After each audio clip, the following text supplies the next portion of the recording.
First-degree murder charges have been filed against Richard-Sitzlack, the man accused of stabbing and killing Metro bus driver Shawn-Yim. And the case has gripped the community with calls for new security measures on city buses, which is where detectives arrested Sitzlack over the weekend.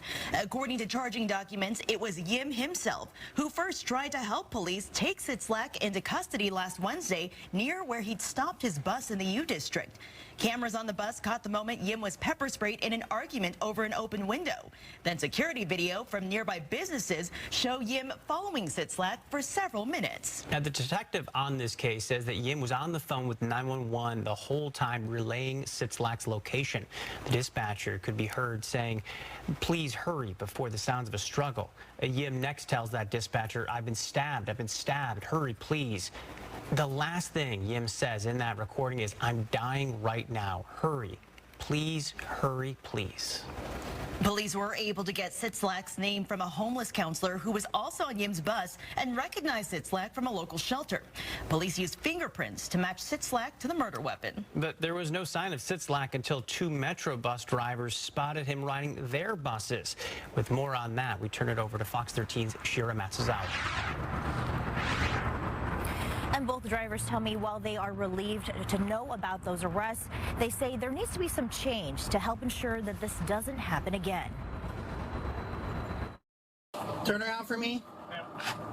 Walk slowly towards me. This moment wouldn't have happened without the help of these two Metro bus drivers. I was on edge, but I had to just remain calm. Seattle police arrested 53-year-old Richard-Sitzlack Saturday morning. He's accused of stabbing and killing Metro bus driver Shawn-Yim. That arrest happened on the bus transit operator Timothy Nelson was driving. I was driving my route on the E-line. He says he got a call around 3 o'clock in the morning asking if someone matching Sitzlack's description was on his bus. And that's when he says he saw Sitzlack at the back of his bus, sleeping. I was pretty anxious about it. He flagged down a nearby officer, and that led to the arrest.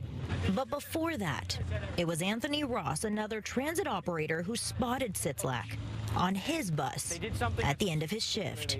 They waved at me and they looked at me. Anthony had a gut feeling it was Sitzlack, so he jumped in his personal car, drove back to the stop, and saw Sitzlack changing his shoes. I knew I recognized the shoes from somewhere, and my heart kind of stopped because I kind of knew I knew where I recognized them from. It was from a photo Seattle police shared with the public.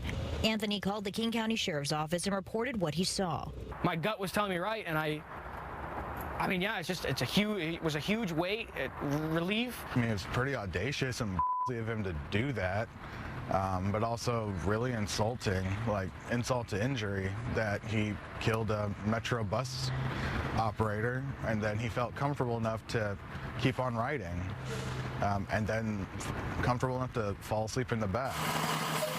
Anthony says he believes Sitzlack had been on his bus multiple times, including the same day Shawn was killed. It's something that you shouldn't have to think about. Really, you should just be thinking about getting people to point A to point B and giving them good service and helping people get to where they need to go, not, am I going to die tonight?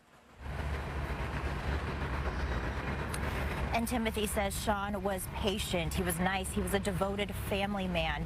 He also said that he carried around a photo of Sitzlack for 2 days, and after that arrest happened, he threw it away in the trash and said he was done looking at him. In Seattle, Shira Matsuzawa, Fox 13 News. Thank you for that, Shira. And after reading him his rights, detectives quoted Sitzlack as saying something to the effect of, "I'm sorry for what I did." Then he asked for his lawyer. Sitzlack's arraignment hearing is set for January 6th.